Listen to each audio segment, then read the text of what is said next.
গত বছর ঢাকা বিশ্ববিদ্যালয়ে মানবিক ইউনিটে প্রায় 1,02,000 শিক্ষার্থীর মতো পরীক্ষার হলে বসেছিল। আমরা জানি শুধু মানবিকের জন্য আসন রয়েছে সেখানে 1750টি। এই যে বিশাল সংখ্যক পরীক্ষা দিচ্ছে তাদের বেশিরভাগকেই খালি হাতে ফিরতে হবে। আমি যদি এবছরের সাফল্যের কথা বলি, এবছরে ঢাকা বিশ্ববিদ্যালয়ে মানবিকে বিজ্ঞান থেকে প্রথম এবং শুধু মানবিকের ষষ্ঠ, যে রিটেন পরীক্ষায় সর্বোচ্চ মার্কস পেয়েছিল।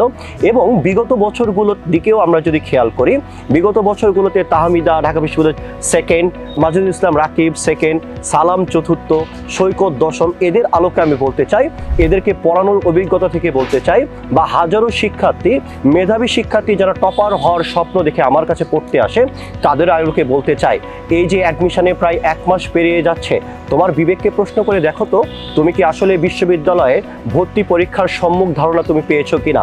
টেক্সট বুকের ক্লাসগুলো তুমি ঠিকমতো করো কিনা, অথবা রিটেনের প্রস্তুতি বলো বা খাতা মূল্যায়ন বলো, সেই কাজগুলো তুমি ঠিকভাবে করতে পেরেছো কিনা?